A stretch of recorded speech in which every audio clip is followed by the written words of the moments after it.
Hi, welcome to Animals Attack. I'm your host, Leslie Garcia.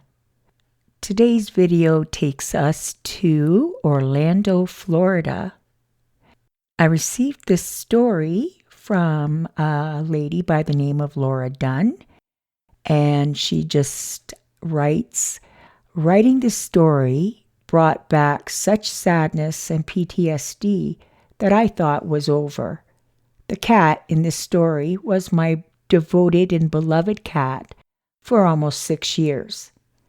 And experiencing what we experienced was just not necessary, which is why I'm taking the time to write this to you. A long, hard lesson was learned this day 4 years ago. It was a Sunday, and I was expecting a house full of company for dinner. My cat, whose name was Stripes, started laboring about 11 a.m., so I put her down in the basement where she'd have some peace and quiet to do what she had done before, as she had had many litters of kittens previously. So, as the family arrived for dinner, I asked everyone to leave the family cat alone to do her thing. So just before supper, I heard a faint howl come from the basement, so I asked my son to do me a favor and go and check on Stripes to make sure she was okay. A few minutes later, I heard my son scream, "Oh my God, get this cat off me!" Then I heard the basement door slam. I went to ask him what happened and was completely shocked to see that my son's face was scratched and bleeding. I started trying to help him clean up when he showed me that the cat had also bitten him on the hand. I couldn't believe it, but I thought maybe she had been protecting her kittens and didn't recognize him as he had moved out about a year prior. So I said I would go check on her myself, and because I had raised her since she was a kitten, and she was now 6 years old. So I went down the stairs and was careful to shut the door behind me, as I didn't want the noise to disturb her. I started sneaking from room to room looking for her, as she wasn't in the box that I had provided for her to have her kittens in.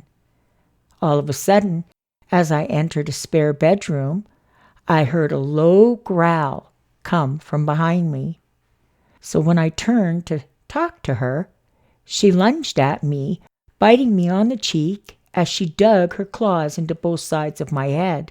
I panicked, and I pulled her off of me and threw her into the hall. I slammed the door behind me to keep her out, but I was now being held hostage by my cat. What the heck was going on? I started to yell to try to get someone's attention. Finally, I heard my daughter open the door and yell, "Mom, are you okay?" Then I heard her scream and slam the door.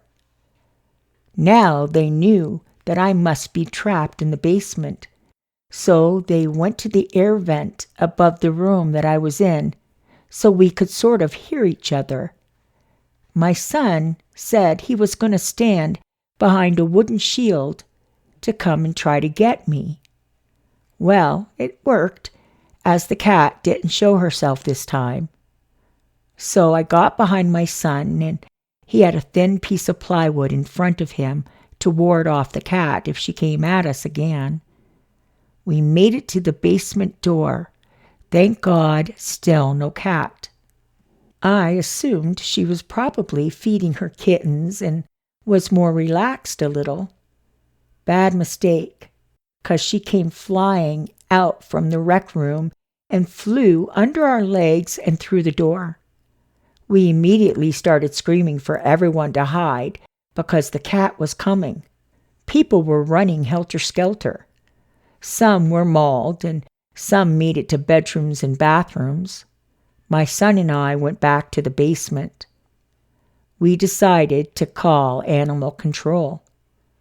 We explained how dangerous the situation was on a message, as it was Sunday. But luckily, we got a call back within 5 minutes.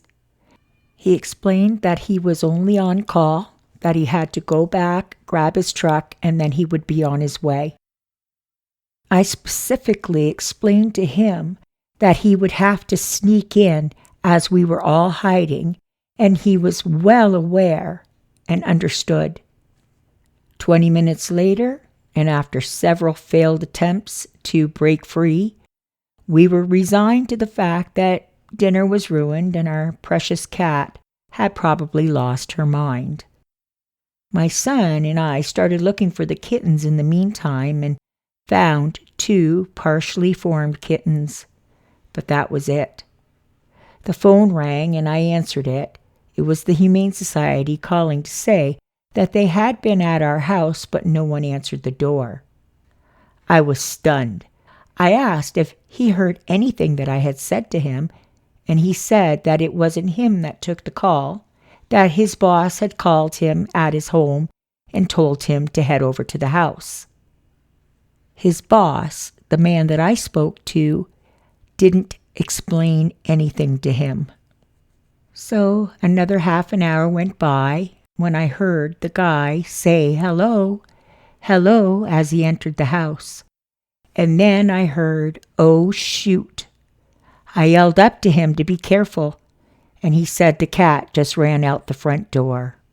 So at that point, we all came out of our hiding places, and I wanted to strangle the guy, 'cause now the cat was loose on a neighborhood full of kids.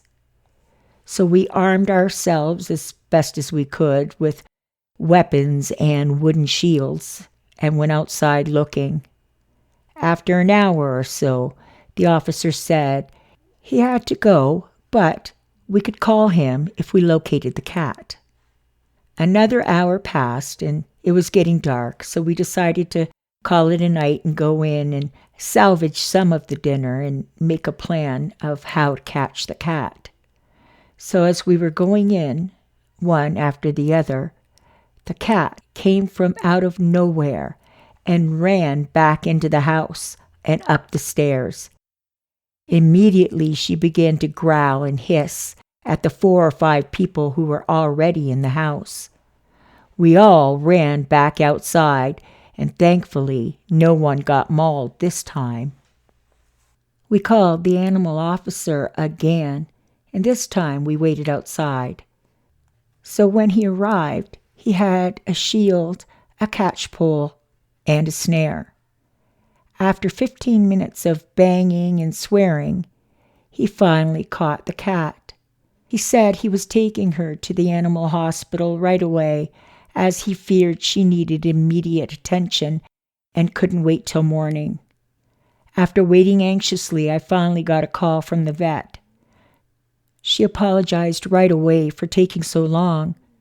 She said she had to sedate my cat because she couldn't get close enough to examine her. She had discovered that she had had several kittens backed up in the birth canal and that the first one was giant and was stuck. My cat, being tiny, just couldn't pass it. The damage to her uterus was irreparable, and she recommended euthanasia immediately. Of course, I said yes. I couldn't bear to see her suffering any longer. And knowing that whole time she was attacking us, it wasn't out of hatred for us, it was out of desperation. The vet agreed and said, yes, she was in agonizing pain, and that is why she attacked all of us. We asked if that was a way of asking for help, and the vet said it certainly wasn't out of the realm of possibility, and that pain could definitely make her lose her mind like that. That was a horrific situation, and this is why it is best not to allow adolescent cats to get pregnant early. It stunts their normal growth and makes labor very, very hard on them. I beg and plead with everybody to fix your cats and dogs. There's so many shelters that are full. Be responsible and don't learn a hard lesson like I did. Signed, Laura Dunn. Well, I certainly agree with you, Laura, that we all need to do better when it comes to having our animals fixed, especially cats. It seems that for some reason, people have litters of kittens